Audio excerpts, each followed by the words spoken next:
Price the lord. ಯೇಸು ಕ್ರಿಸ್ತನ ಹೆಸರಿನಲ್ಲಿ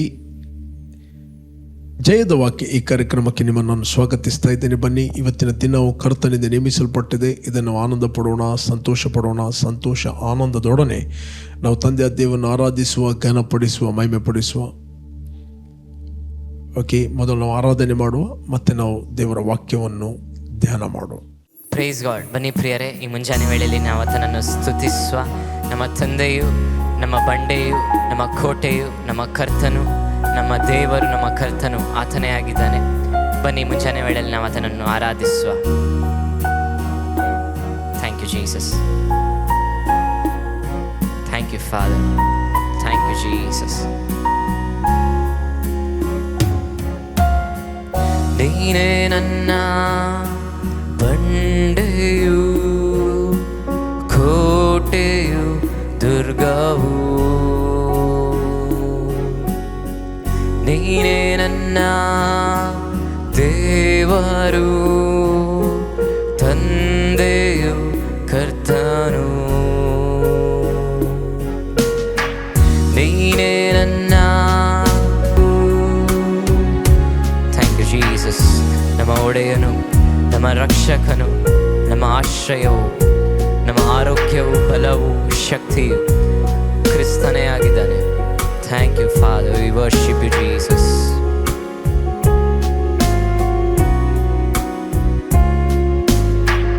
ಯೇಸು ನನ್ನ ಒಡೆಯನು, ರಕ್ಷಕನು, ಆಶ್ರಯವು. ಯೇಸು ನನ್ನ ಆರೋಗ್ಯವು, ಬಲವು, ಶಕ್ತಿಯು. ಯೇಸು ನನ್ನ ನನ್ನ ಎಲ್ಲವೂ. ನೀನೇ ನೀನೇ ನನ್ನ ಎಲ್ಲವೂ. ನೀನೇ ನೀನೇ ನನ್ನ ಎಲ್ಲವೂ. ನೀನೇ ನೀನೇ ನನ್ನ ಎಲ್ಲವೂ.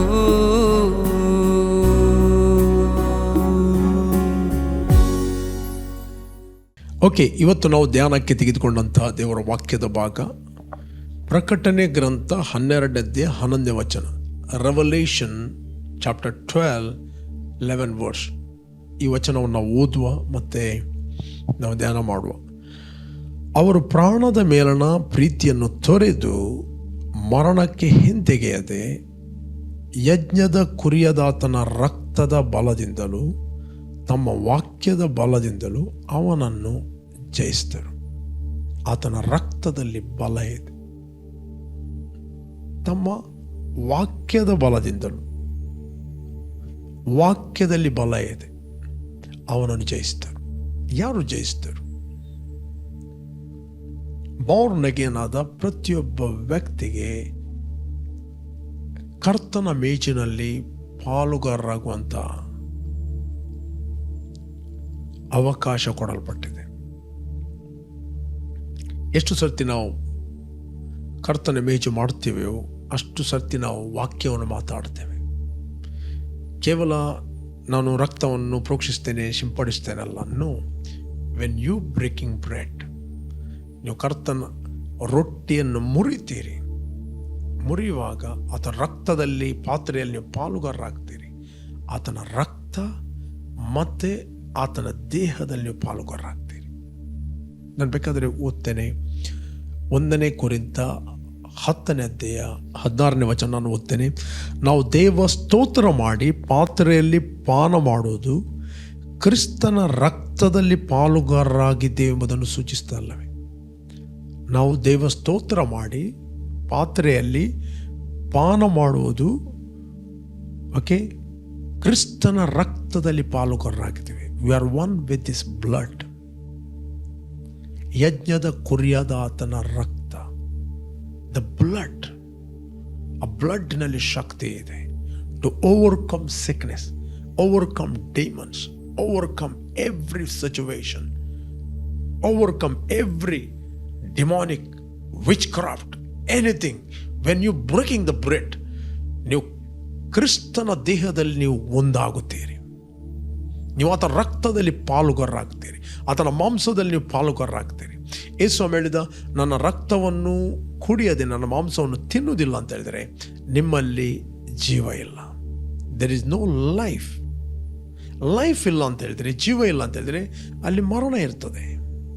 ಜೀವ ಇಲ್ಲ ಅಂತ ಹೇಳಿದರೆ ಅಲ್ಲಿ ಡೆತ್ ಇರ್ತದೆ. ಜೀವ ಇಲ್ಲ ಅಂತ ಹೇಳಿದರೆ ಅಲ್ಲಿ ಮರಣದ ಪ್ರಕ್ರಿಯೆ ಇರ್ತದೆ. Sickness represent death. ಕೊರತೆ ರಿಪ್ರೆಸೆಂಟ್ ಮಾಡೋದು, ಪ್ರತಿನಿಧಿಸುವುದು ಮರಣ. ಓಕೆ, ಮರಣ. ಡ್ರೈನೆಸ್, ಡಿವಿಷನ್, ಇದೆಲ್ಲ ಸೂಚಿಸುವಂಥದ್ದು ಮರಣ. ಬ್ಲೈಂಡ್ನೆಸ್ ಸೂಚಿಸುವಂಥದ್ದು ಮರಣ. ಓಕೆ, ಕ್ರಿಸ್ತನ ರಕ್ತ ಮತ್ತೆ ಸೂಚಿಸುವಂಥದ್ದು ಅದು ಜೀವ. ಅದಕ್ಕೆ ಹೇಳಿದ, ನನ್ನ ರಕ್ತವನ್ನು ಕುಡಿಯದಿದ್ದರೆ, ನನ್ನ ಮಾಂಸವನ್ನು ತಿನ್ನದಿದ್ದರೆ ನಿಮ್ಮಲ್ಲಿ ಜೀವ ಇಲ್ಲ. ದೇರ್ ಇಸ್ ಎ ಲೈಫ್, ಜೀವ. ಎಲ್ಲ ನಿಮ್ಮ ಮರಣದ ಪರಿಸ್ಥಿತಿಯಲ್ಲಿ ನೀವು ಜೀವವನ್ನು ಪ್ರೊಕ್ಲೇಮ್ ಮಾಡುತ್ತೀರಿ. ಇಲ್ಲಿ ನಾವು ನೋಡ್ತೇವೆ. ಓಕೆ, ನಾವು ರೊಟ್ಟಿಯನ್ನು ಮುರಿದು ತಿನ್ನುವುದು ಕ್ರಿಸ್ತನ ದೇಹದಲ್ಲಿ ಪಾಲುಗಾರರಾಗಿದ್ದೇವೆ ಎಂಬುದನ್ನು ಸೂಚಿಸುತ್ತಾರೆ. ನಾವು ರೊಟ್ಟಿಯನ್ನು ಮುರಿದು ತಿನ್ನುವಾಗ ನಾವು ಆತನ ದೇಹದಲ್ಲಿ ನಾವು ಪಾಲುಗಾರರಾಗಿದ್ದೇವೆ. ನಾವು ಕ್ರಿಸ್ತನ ದೇಹದ ಅಂಗಗಳಾಗಿದ್ದೇವೆ. ನಾವು ಕ್ರಿಸ್ತನ ದೇಹದೊಟ್ಟಿಗೆ ಒಂದಾಗಿದ್ದೇವೆ. ಓಕೆ, ಏನು ಆ ಲೈಫ್ ಒಂದು ಮರದಲ್ಲಿರ್ತದೆ, ದ ಸೇಮ್ ಜೀವ ಕೊಂಬೆಯಲ್ಲಿರ್ತದೆ. ಒಂದು ಕೊಂಬೆ ಮತ್ತು ಮರವನ್ನು ಸಪ್ರೇಟ್ ಮಾಡಲಿಕ್ಕೆ ಆಗೋದಿಲ್ಲ. ಏನೆಲ್ಲ ಜೀವ ಆ ಮರದಲ್ಲಿದೆ ಅದು ಕೊಂಬೆಯಲ್ಲಿ ಪಾಲಾಗುತ್ತದೆ.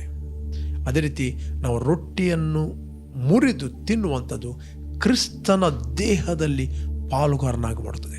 ಕ್ರಿಸ್ತನ ದೇಹಕ್ಕೆ ಯಾವ ಮರಣ ಇಲ್ಲ, ಕ್ರಿಸ್ತನ ದೇಹಕ್ಕೆ ಯಾವ ಸಿಕ್ನೆಸ್ ಇಲ್ಲ, ಎಲರ್ಜಿ ಇಲ್ಲ, ಇನ್ಫೆಕ್ಷನ್ ತಾಗೋದಿಲ್ಲ, ಬ್ಯಾಕ್ಟೀರಿಯಾ ಪ್ರೊಟೋಸೋವಾ ತಾಗೋದಿಲ್ಲ. ಓಕೆ, ಯಾವುದೇ ಫಂಗಲ್ ಇನ್ಫೆಕ್ಷನ್ ನಿಮ್ಮ ದೇಹಕ್ಕೆ ತಾಗುವುದಿಲ್ಲ. ಯಾಕಂದರೆ you are the body of Christ. ನೀವು ಕ್ರಿಸ್ತನ ದೇಹದಲ್ಲಿ ಪಾಲುಗಾರರಾಗಿದ್ದೀರಿ. You are one with him. ಅದು ಇಲ್ಲಿ ನಾವು ನೋಡ್ತೇವೆ. ಯಾಕೆಂದರೆ ನಾವೆಲ್ಲರೂ ಒಂದೇ ರೊಟ್ಟಿಯಲ್ಲಿ ಪಾಲು ತಗೊಂಡು ತಿನ್ನುತ್ತೇವೆ. ವಂಶಕರ್ಮದಿಂದ ಇಸ್ರಾಯೇಲರಾಗಿರುವವನು ಯೋಚಿಸಿರಿ, ಯಜ್ಞ ಮಾಡಿದವನನ್ನು ತಿನ್ನುವವನು, 18ನೇ ವಚನ, ಯಜ್ಞವೇದಿಯೊಡನೆ ಭಾಗಿಗಳಾಗಿದ್ದರಲ್ಲವೇ. ಹೀಗೆ ಹೇಳುವುದರಿಂದ ಏನು ಹೇಳಿದಾಗಾಯಿತು? ವಿಗ್ರಹಕ್ಕೆ ನೈವೇದ್ಯ ಮಾಡಿದ ಪದಾರ್ಥವು ವಾಸ್ತವೆಂದು ಅಥವಾ ವಿಗ್ರಹವು ವಾಸ್ತವವೆಂದು ನನ್ನ ಅಭಿಪ್ರಾಯ ಅಲ್ಲ. ಅಲ್ಲಿ ಏನು ಹೇಳ್ತಾನೆ? ವಿಗ್ರಹ ವಾಸ್ತವೆಂದು ನನ್ನ ಅಭಿಪ್ರಾಯ ಅಲ್ಲ, ಆದರೆ ಅನ್ಯರು, ಬಾರ್ನಗೇನಾಗದವರು ತಾವು ಅರ್ಪಿಸುವ ಬಲಿಗಳನ್ನು ದೇವರಿಗಲ್ಲ ದೆವ್ವಗಳಿಗೆ ಅರ್ಪಿಸ್ತಾರೆಂದು ನನ್ನ ಅಭಿಪ್ರಾಯ. ನೀವು ದೆವ್ವಗಳೊಡನೆ ಭಾಗಿಗಳಾಗಬಾರದು. You cannot be one with the demons. You cannot fellowship with the demons. You must fellowship with God. ನೀವು ಆತನೊಟ್ಟಿಗೆ ಒಂದಾಗಬೇಕು, ಫೆಲೋಶಿಪ್ ಆಗಬೇಕು. ಆತನ ಅಥಾರಿಟಿಯಲ್ಲಿ ನೀವು ಒಂದಾಗ್ತೀರಿ, ಆತನ ಜೀವದಲ್ಲಿ ನೀವು ಒಂದಾಗ್ತೀರಿ, ಆತನ ಬೋಲ್ಡ್ನೆಸ್ಸಲ್ಲಿ ಒಂದಾಗುತ್ತೀರಿ, ಧೈರ್ಯದಲ್ಲಿ ಒಂದಾಗುತ್ತೀರಿ, ಆತನ ಸಫಲತೆಯಲ್ಲಿ ಒಂದಾಗುತ್ತೀರಿ, ಆತನ ಜೀವದಲ್ಲಿ ಒಂದಾಗುತ್ತೀರಿ, ಆತನ ಜ್ಞಾನದಲ್ಲಿ ಒಂದಾಗುತ್ತೀರಿ, ಆತನ ಮಹಿಮೆಯಲ್ಲಿ ಪಾಲುಗಾರರಾಗುತ್ತೀರಿ, ಆತನ ಹಾನರ್, ಗೌರವ ಏನಿದೆ ಅದರಲ್ಲಿ ಒಂದಾಗುತ್ತೀರಿ. ನಮ್ಮ ಜೀವಿತವು ಮಹಿಮೆ ಮತ್ತು ಘನತೆಯ ಜೀವಿತವಾಗಿದೆ. We are one with him. ನಾವು ಆತನೊಂದಿಗೆ ಒಂದಾಗಿದ್ದೇವೆ. ಅದಕ್ಕೋಸ್ಕರ ಬಾಯಿ ಬರ್ತದೆ, ಅವರ ಪ್ರಾಣದ ಮೇಲೆ ನಾನು ನಿರೀಕ್ಷೆಯನ್ನು ಇಡದೆ, ಯಜ್ಞದ ಕುರಿಯಾದ ಆತನ ರಕ್ತದ ಬಲದಿಂದಲೂ ತಮ್ಮ ವಾಕ್ಯದ ಬಲದಿಂದಲೂ ಅವರು ಸೈತಾನನ್ನು ಜಯಿಸ್ತಾರೆ. ಪ್ರಾಣದ ಮೇಲಿನ ಪ್ರೀತಿಯನ್ನು ತೊರೆದು ಮರಣಕ್ಕೆ ಹಿಂತೆಗೆಯದೆ ಯಜ್ಞದ ಕುರಿಯಾದ ರಕ್ತ. ಯಜ್ಞದ ಕುರಿಯಾದ ರಕ್ತ ಯಾವುದು? ಕರ್ತನ ಮೇಜು. ಇವತ್ತು ಅನೇಕರಿಗೆ ಕರ್ತನ ಮೇಜು ಸೀರಿಯಸ್ ಗೊತ್ತಿಲ್ಲ. ಓಕೆ, ಇಲ್ಲಿ ನಾನು ಮುಂದೆ ಹೋಗ್ತೇನೆ.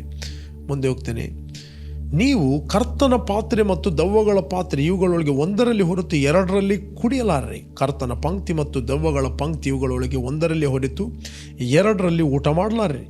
ಕರ್ತನನ್ನು ರೇಗಿಸಬೇಕೆಂದಿದ್ದೆವು, ಅವನಿಗಿಂತ ನಾವು ಬಲಿಷ್ಠರೇನು?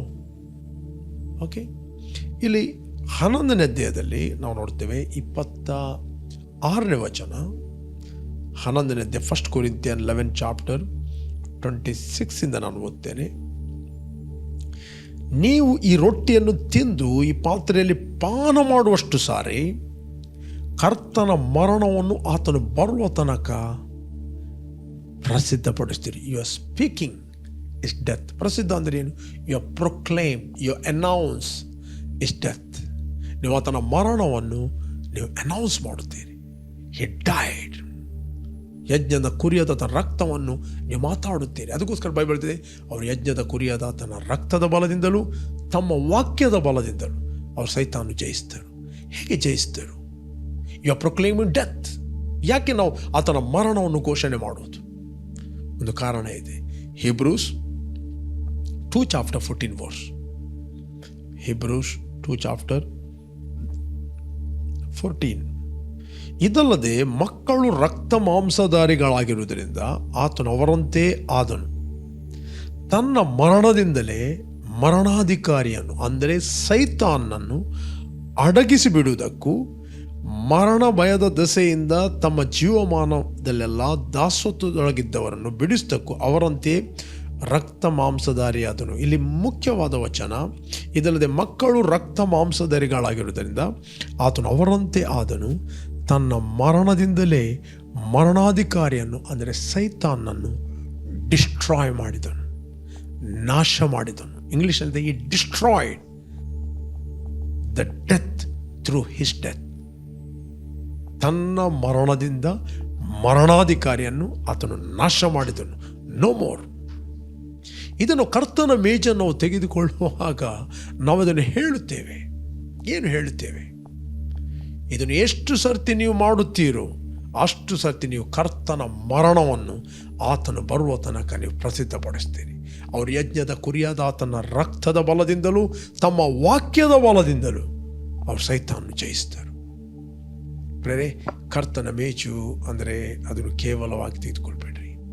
ಅದನ್ನು ತೆಗೆದುಕೊಳ್ಳುವಾಗ ಅಯೋಗ್ಯ ರೀತಿಯಲ್ಲಿ ತೆಗೆದುಕೊಳ್ಬೇಡ್ರಿ. ಓಕೆ, ಇಲ್ಲಿ ಬೈಬಲಲ್ಲಿ ಅದನ್ನು ಕೂಡ ಬರೆಯಲ್ಪಟ್ಟಿದೆ, ಯಾವ ರೀತಿ ನೀವು ತಗೊಳ್ಬೇಕು. ಕೊರಿಂಥನ್ 11 ಚಾಪ್ಟರ್ 27 ವರ್ಸ್. ಹೀಗಿರುವುದರಿಂದ ಯಾವನಾದರೂ ಅಯೋಗ್ಯವಾಗಿ, ಅನ್ವರ್ತಿ ಅಲ್ಲ, ಅನ್ವರ್ತಿ ಮ್ಯಾನರ್. ನಾವು ಯೇಸುವನ್ನು ಅಂಗೀಕಾರ ಮಾಡಿದವರು ಪ್ರತಿಯೊಬ್ಬರು ವರ್ದಿ, ನಾವು ಯೋಗ್ಯರಾಗಿದ್ದೇವೆ. ಇಲ್ಲಿ ಅಯೋಗ್ಯವಾಗಿ, ಅಯೋಗ್ಯ ರೀತಿಯಲ್ಲಿ, ಇಂಗ್ಲೀಷ್ ಇದೆ ಅನ್ವರ್ದಿ ಮ್ಯಾನರ್ ಅಂತ ಹೇಳ್ತದೆ. ಓಕೆ, ಅಂದರೆ ಅಯೋಗ್ಯ ರೀತಿಯಲ್ಲಿ, ಅಯೋಗ್ಯವಾಗಿ ಕರ್ತನ ರೊಟ್ಟಿಯನ್ನು ತಿಂದರೆ, ಇಲ್ಲವೇ ಆತನ ಪಾತ್ರೆಯಲ್ಲಿ ಪಾನ ಮಾಡಿದರೆ ಅವನು ಕರ್ತನ ದೇಹಕ್ಕೂ ರಕ್ತಕ್ಕೂ ದ್ರೋಹ ಮಾಡಿದವನಾಗುತ್ತಾನೆ. ಅಂದರೆ ವಿವೇಚನೆ ಇಲ್ಲದೆ ಒಟ್ಟಾರೆ. ಪ್ರೇರೆ, ಇವತ್ತು ಕ್ರಿಸ್ತನ ದೇಹ ಯಾರು? ನಾವೆಲ್ಲರೂ ಕ್ರಿಸ್ತನ ದೇಹ. We acknowledge we are all body of Christ. ರೊಟ್ಟಿ ಒಂದೇ ಆಗಿರುವುದರಿಂದ ಅನೇಕರಾಗಿರುವ ನಾವು ಆತನ ಅಂಗಗಳಾಗಿದ್ದೇವೆ. ಓಕೆ, ಇಲ್ಲಿ ಒಂದು ರೊಟ್ಟಿ ತುಂಡು ಕೆಳಗೆ ಬಿದ್ದರೆ ಭಯಂಕರ ಕುಂಬರ್ತಾರೆ, ನಡುಗ್ತಾರೆ, ಓ ರೊಟ್ಟಿ ಬಿತ್ತಂತ. ಈಚಿಂದ ಸಹೋದರನನ್ನು ತುಳಿತಾರೆ, ದ್ವೇಷಿಸ್ತಾರೆ, ಶಪಿಸ್ತಾರೆ. ಅವ್ರಿಗೆ ಗೊತ್ತಿಲ್ಲ, ಅವರು ಕ್ರಿಸ್ತನ ದೇಹಕ್ಕೆ ದ್ರೋಹ ಮಾಡುತ್ತಾರೆ. ಆ ದೇಹ ಎಂಬುದು ಸೀರಿಯಸ್ನೆಸ್ ಇಲ್ಲ. ಅದನ್ನು ತೆಗೆದುಕೊಳ್ಳುವಾಗ ನಾವೆಲ್ಲರೂ ಒಟ್ಟಾಗಿ ಒನ್ ಬಾಡಿ, ನಾವೆಲ್ಲರೂ ಆತನ ದೇಹದಲ್ಲಿ ಪಾಲುಗಾರರಾಗಿದ್ದೇವೆ. ಪರಸ್ಪರ ಒಬ್ಬರಿಗೊಬ್ಬರು ಅಂಗಗಳು. We need to love one another, forgive one another. ಒಬ್ಬರನ್ನೊಬ್ಬರು ಕಚ್ಚಿ ಹರಕೊಂಡರೆ ಒಬ್ಬರಿಂದ ಒಬ್ಬರು ನಾಶವಾದಿರಿ ಅಂತ ಸತ್ಯವೇದ ಹೇಳ್ತದೆ. ಓಕೆ, ದ್ವೇಷ, ಕಹಿಭಾವನೆಟ್ಟು. ಬಟ್ ಇಲ್ಲಿ ಏನು ಮಾಡ್ತಾರೆ? ರಿಚುವಲ್ ಮಾಡ್ತಾರೆ. ರೊಟ್ಟಿ ತುಂಡು ಬಿದ್ದರೆ ನಡುಗುತ್ತಾರೆ, ಅಯ್ಯೋ ರೊಟ್ಟಿ ಬಿತ್ತು ಅಂತ. ಬಟ್ ಅದೇ ರೊಟ್ಟಿ ಯಾರಾಗಿದ್ದಾನೆ? ನಮ್ಮ ಸಹೋದರ. ಓಕೆ, ಎಷ್ಟು ಕ್ಲಿಯರ್ ಆಗಿ ಹೇಳ್ತದೆ. ರೊಟ್ಟಿ ಒಂದೇ ಆಗಿರಲಾಗಿ ಅನೇಕರಾಗಿರುವ ನಾವು ಒಂದೇ ದೇಹವಾಗಿದ್ದೇವೆ. We are the body of Christ. ನಾವು ಕ್ರಿಸ್ತನ ದೇಹದಲ್ಲಿ ಪಾಲುಗಾರರಾಗಿದ್ದೇವೆ. ಆತ ರಕ್ತದಲ್ಲಿ ನಾವೆಲ್ಲರೂ ಪಾಲುಗಾರರಾಗಿದ್ದೇವೆ ಸೂಚಿಸ್ತದೆ. Through the blood of Jesus we are one. Unity ಯಾವಾಗ ಬರ್ತದೆ? ದೇವಕುಮಾರನ ವಿಷಯವಾದ ಜ್ಞಾನದಿಂದ.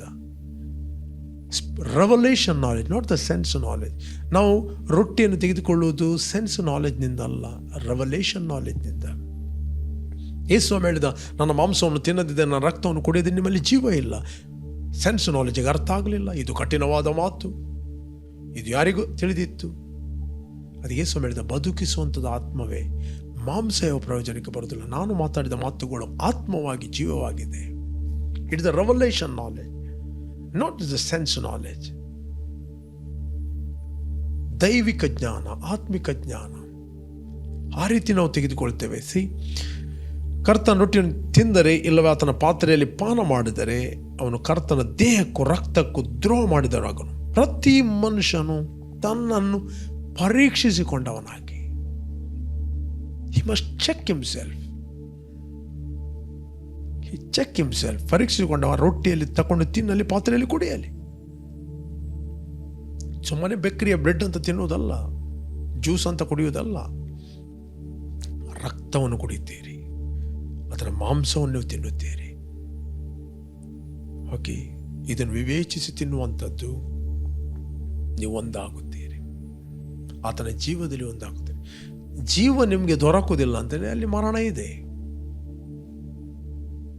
Where there is no life, there is death. Where there is no light, there is darkness.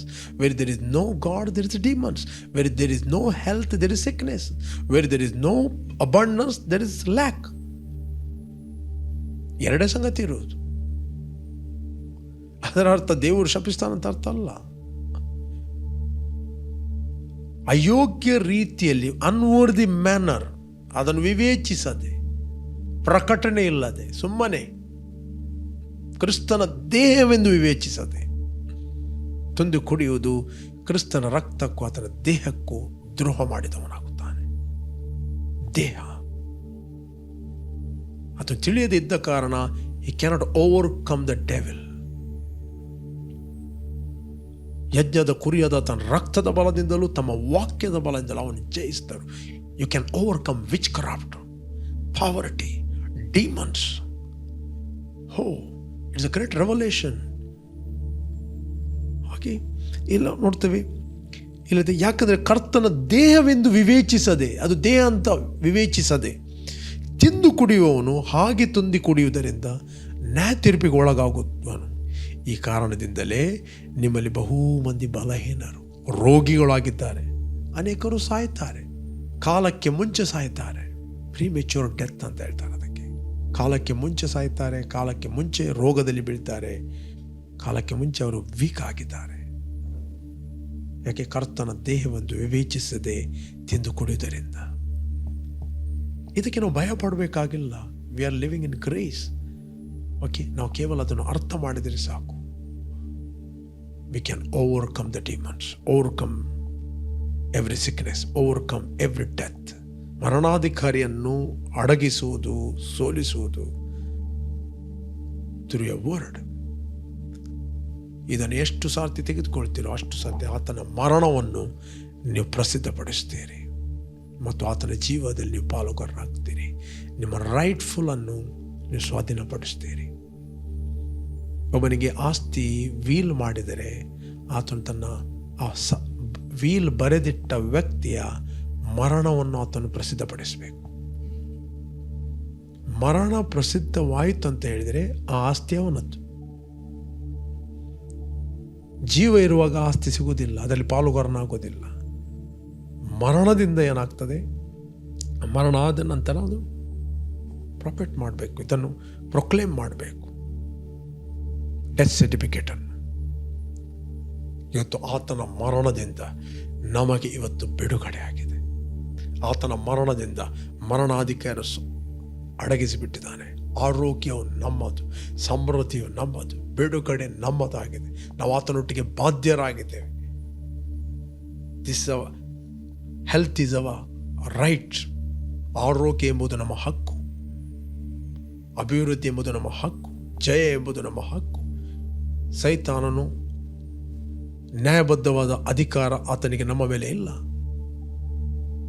ಲ್ಯಾಂಡಲ್ಲಿ ನೀವು ಯಾವಾಗ ಪ್ರೊಕ್ಲೇಮ್ ಮಾಡುತ್ತೀರಿ ವೀಲನ್ನು, ಒಬ್ಬ ವ್ಯಕ್ತಿಯ ವೀಲ್ ಬರೆದವನ ಡೆತ್ತನ್ನು ನೀವು ಯಾವಾಗ ಡಿಕ್ಲೇರ್ ಮಾಡುತ್ತೀರಿ, ಆಗ ಹೇಳ್ತೀರಿ ಈ ಜಾಗ ನನ್ನದು. ನೀವು ಸ್ವಾಧೀನಪಡಿಸ್ತೀರಿ. ನಿಮ್ಮ ಆರೋಗ್ಯದಲ್ಲಿ ನೀವು ನಡೆಯುತ್ತೀರಿ. ಅನಾರೋಗ್ಯಕ್ಕೆ ನೀವು ಹೇಳ್ತೀರಿ you are illegal, you are defeated. ಅವರು ಯಜ್ಞದ ಕುರಿಯಾದ ತನ್ನ ರಕ್ತದ ಬಲದಿಂದಲೂ ತಮ್ಮ ವಾಕ್ಯದ ಬಲದಿಂದಲೂ ಸೈತಾನನ್ನು ಜಯಿಸಿದರು. First Corinthian 11:31. ಈ ಕಾರಣದಿಂದ ನಿಮ್ಮಲ್ಲಿ ಬಹು ಮಂದಿ ಬಲಹೀನ ರೋಗಿಗಳು ಆಗಿದ್ದಾರೆ ಮತ್ತು ಅನೇಕರು ಸಾಯ್ತಾರೆ. ನಮ್ಮನ್ನು ನಾವು ವಿಚಾರಿಸಿಕೊಂಡರೆ ನ್ಯಾಯ ವಿಚಾರಣೆಗೆ ಒಳಗಾಗುವುದಿಲ್ಲ, ಆದರೆ ನಾವು ಕರ್ತನ ನ್ಯಾಯ ವಿಚಾರಣೆ ಒಳಗಾಗಿರಲಾಗಿ ಆತನು ಇವರಿಗೆ ಲೋಕದವರ ಸಂಗಡ ಅಪರಾಧಿಗಳೆಂಬ ನಿರ್ಣಯವಾಗಬಾರೆಂದು ನಮ್ಮನ್ನು ಶಿಕ್ಷಿಸ್ತಾನೆ. ಅದಕ್ಕೆ ನನ್ನ ಸಹೋದರರೇ, ಈ ಭೋಜನವನ್ನು ಮಾಡುವುದಕ್ಕೆ ಕೂಡಿ ಬರುವಾಗ ಒಬ್ಬನೊಬ್ಬರು ಕಾದುಕೊಳ್ಳಿರಿ. ಒಬ್ಬನು ಹಸಿದರೆ ಅವನು ಮನೆಯಲ್ಲೇ ಊಟ ಮಾಡಲಿ. ಓಕೆ, ನೀವು ಕೂಡಿ ಬಂದದ್ದು ನ್ಯಾಯ ತೀರ್ಪಿಗೆ ಒಳಗಾಗುವುದಕ್ಕೆ ಕಾರಣವಾಗಬಾರದು. ಮಿಕ್ಕಾದ ಸಂಗತಿಗಳನ್ನು ನಾನು ಬಂದಾಗ ಕ್ರಮಪಡಿಸ್ತೇನೆ. I will correct after that. ಇದು ಚರ್ಚ್ ಕ್ರಮ. ಅಪೊಸ್ತಲ ಪೌಲ್ ಪ್ರಕಟಣೆಯ ಮೂಲಕ ಅದನ್ನು ಕುರಿತ ಚರ್ಚಿಗೆ ಆತ ತಿಳಿಸ್ತಾನೆ. ಪ್ರೇರೆ, ಒಂದು ವೇಳೆ ನೀವು ರೈಟ್ ಸಭೆಗೆ ಹೋಗಿ ಕರ್ತನ ಮೇಜಿನಲ್ಲಿ ಪಾಲುಗಾರರಾಗದಿದ್ದರೆ ಭಯಪಡಬೇಡ್ರಿ. ಕರ್ತನ ಮೇಜಿಯೇ ನಮಗೆ ಹೆಲ್ಪ್ ಮಾಡುತ್ತದೆ. ಓಕೆ, ಒಬ್ಬ ರೋಗಿ ಹೋಗಿ ಅವನು ವೈದ್ಯರ ಬಳಿಗೆ ಹೋಗುವಾಗ ವೈದ್ಯ ಹೇಳುವುದಿಲ್ಲ ನೀನು ಗುಣವಾಗು ಮತ್ತೆ ಟ್ಯಾಬ್ಲೆಟ್ ಕೊಡ್ತೇನಂತ. ಯೇಸು ಬೆಳೆದ ರೋಗಿಗೆ ವೈದ್ಯನ ಅಗತ್ಯ ಇದೆ. ನಾನು ಪಾಪಿಗಳಿಗೋಸ್ಕರ ಬಂದಿದ್ದೇನೆ. ಅದರಿಂದ ನೀವು ಕರ್ತನ ಮೇಜಿನಲ್ಲಿ ಪಾಲುಗಾರರಾಗುವ, ರೈಟ್ಫುಲಿ ವಿವೇಚನೆಯಲ್ಲಿ ಪಾಲುಗಾರರಾಗುವಾಗ ಇದು ನಿಮ್ಮನ್ನು ಬಲಾಢ್ಯರನ್ನಾಗಿ ಮಾಡುತ್ತದೆ. Your weakness will turn into strength, your sickness turn into health, your death turn into life. Okay, ಆ ಲೈಫ್ ನಿಮ್ಮಲ್ಲಿ ಬಿಡುಗಡೆ ಆಗ್ತದೆ. ಅದನ್ನು ರೈಟ್ ಸೈಡಲ್ಲಿ ನೋಡ್ರಿ, ರಾಂಗ್ ಸೈಡಲ್ಲಿ ನೋಡಬೇಡ್ರಿ. ಕರ್ತನ ಮೇಜನ್ನು ನೆಗೆಟಿವ್ ಆಗಿ ನೋಡಬೇಡ್ರಿ, ಪಾಸಿಟಿವ್ ಆಗಿ ನೋಡ್ರಿ. ಭಯ ಪಡಬೇಡ್ರಿ. ಕರ್ತನ ಏನೇ ಪ್ರೀಚ್ ಮಾಡೋದು ಅದು ನಿಮಗೆ ಭಯ ಪಡಿಸೋದಲ್ಲ. ಬಟ್ ದೇವರ ಭಯ ಇಲ್ಲದೆ ಬೇಕಾದಾಗಿ ಅಯೋಗ್ಯ ರೀತಿಯಲ್ಲಿ ತೆಗೆದುಕೊಳ್ಳುವುದು ಅದು ನಮಗೆ ಇಫೆಕ್ಟ್ ಮಾಡ್ತದೆ. ರೈಟ್ ಆದ ತೆಗೆದುಕೊಂಡಾಗ ಅದು ನಮಗೆ ಜಾಯ್. ಒಂದು ಕರೆಂಟ್ ಇರುವಂಥದ್ದು ನೆಗೆಟಿವ್ ಸೈಡ್ ನೋಡಬೇಡ್ರಿ, ಕರೆಂಟನ್ನು ಪಾಸಿಟಿವ್ ಸೈಡಲ್ಲಿ ನೋಡ್ರಿ. ಕರೆಂಟ್ ಕಣ್ಣಿಗೆ ಕಾಣುವುದಿಲ್ಲ, ಬಟ್ ಕರೆಂಟ್ ಎಷ್ಟು ನಿಮ್ಮ ಲೈಫನ್ನು ಸುಖ ಮಾಡ್ತದೆ. ನಿಮ್ಮ ಫ್ಯಾನ್, AC, TV, ಫ್ರಿಜ್ ಎಲ್ಲ ಸುಖ ಮಾಡ್ತದೆ. ಬಟ್ ಅಯೋಗ್ಯ ರೀತಿಯಲ್ಲಿ ಆಟ ಆಡಿದರೆ ಕೊಂದು ಬಿಡ್ತದೆ. ರೈಟ್, ಎಲ್ಲೆಲ್ಲೂ ಬೆರಳು ಹಾಕಿದರೆ ಗೊತ್ತಿಲ್ಲದೆ. ಅದಕ್ಕೋಸ್ಕರ ದೇವರ ವಾಕ್ಯದಲ್ಲಿ ಕೂಡ ನಾವು ಕಲಿಯಬೇಕು. ದೇವರ ವಾಕ್ಯ ನಮಗೆ ಡೆತ್ ಕೊಡಲಿಕ್ಕೆಲ್ಲ, ದೇವರ ವಾಕ್ಯ ನಮಗೆ ಲೈಫ್ ಕೊಡ್ತದೆ, ಜೀವ ಕೊಡ್ತದೆ. ಓಕೆ, ನಮ್ಮನ್ನು ಬದುಕಿಸ್ತದೆ, ನಮ್ಮನ್ನು ಪ್ರೊಟೆಕ್ಟ್ ಮಾಡ್ತದೆ. Okay, let's pray. Thank you Lord. ಭೂಮಿ ಆಕಾಶಗಳನ್ನು ಉಂಟು ಮಾಡಿದ ಸರ್ವಶಕ್ತನ ತಂದೆ, ಇವತ್ತು ಕ್ರಿಸ್ತನ ದೇಹದ ಬಗ್ಗೆ ಮತ್ತು ಅದರ ರಕ್ತದಲ್ಲಿ ನಾವು ಪಾಲುಗಾರರಾದಾಗ ಏನೆಲ್ಲ ಕರ್ತನೆ ಸದುಪಯೋಗಗಳಿವೆ ಅಂತ ನೀನು ನಮಗೆ ಪ್ರಕಟಿಸ್ತೀವಿ. ಅವರು ಯಜ್ಞದ ಕುರಿಯಾದ ಆತನ ರಕ್ತದ ಬಲದಿಂದಲೂ ತಮ್ಮ ವಾಕ್ಯದ ಬಲದಿಂದಲೂ ಅವನು ಜಯಿಸ್ತಾರೋ ಅಂತ ವಾಕ್ಯ ಹೇಳ್ತದೆ. ನಾವು ಕರ್ತನು ಬರುವ ತನಕ ಆತನ ಮರಣವನ್ನು ನಾವು ಪ್ರಸಿದ್ಧಪಡಿಸ್ತೇವೆ. ನಾವು ಜಯಶಾಲಿಗಳು, ನಾವು ಆರೋಗ್ಯದಲ್ಲಿ ನಡೆಯುತ್ತೇವೆ, ನಾವು ಯೋಗ್ಯವಾದ ರೀತಿಯಲ್ಲಿ ಕರ್ತನ ಮೇಜಿನಲ್ಲಿ ಪಾಲುಗಾರರಾಗ್ತೇವೆ. In Jesus name, amen, amen, amen. ಯಾರು ನೀವು ಬರ್ತ್ಡೇ ಮತ್ತು ವೆಡ್ಡಿಂಗ್ ಆ್ಯನಿವರ್ಸರಿ ಸೆಲೆಬ್ರೇಟ್ ಮಾಡ್ತಾ ಇದ್ದೀವಿ, ನಿಮಗೋಸ್ಕರ ಪ್ರಾರ್ಥನೆ ಮಾಡ್ತೀವಿ. Blessed happy birthday and blessed happy wedding anniversary. ತಂದೆ, ಯಾರು ಬರ್ತ್ಡೇ ಮತ್ತು ವೆಡ್ಡಿಂಗ್ ಆ್ಯನಿವರ್ಸರಿ ಸೆಲೆಬ್ರೇಟ್ ಮಾಡ್ತಾ ಇದ್ದರು, ಇವರು ಫ್ರೂಟ್ಫುಲ್ ಆಗಲಿ, ಬ್ಲೆಸ್ ಆಗಲಿ, ಕೆಡುಕನ ಎಲ್ಲ ಕೈಗಳಿಂದ ಇವರು ತಪ್ಪಿಸಿ ಕಾಪಾಡು ಯೇಸು ನಾಮದಲ್ಲಿ ತಂದೆ, ಆಮೆನ್. ಓಕೆ, ಜಯದ ವಾಕ್ಯ ಈ ಕಾರ್ಯಕ್ರಮವನ್ನು ಪ್ರತಿದಿನ ಬೆಳಿಗ್ಗೆ 7 ಗಂಟೆಯಿಂದ 7:30ಕ್ಕೆ ಬಿಗ್ ಜೆ ಟಿವಿಯಲ್ಲಿ ವೀಕ್ಷಿಸಿರಿ. 7:30ರಿಂದ 8 ಗಂಟೆ ಇದೇ ಕಾರ್ಯಕ್ರಮವನ್ನು ರಿಪೀಟ್ ಆಗಿ ನಮ್ಮ ಯೂಟ್ಯೂಬ್ ಚಾನಲ್ ವೀಕ್ಷಿಸ್ಬೋದು. ಜಯದ ವಾಕ್ಯ ಸಂಜೆ 7:15ರಿಂದ 8 ಗಂಟೆ ತನಕ ಫೇಸ್ಬುಕ್ ಮತ್ತು ಯೂಟ್ಯೂಬಲ್ಲಿ ನಮ್ಮ ವರ್ಡ್ ಆಫ್ ವಿಕ್ಟರಿ ಲೈವ್ ಕಾರ್ಯಕ್ರಮವನ್ನು ವೀಕ್ಷಿಸಬಹುದು. You are all blessed. Jesus loves you. Amen. Bye.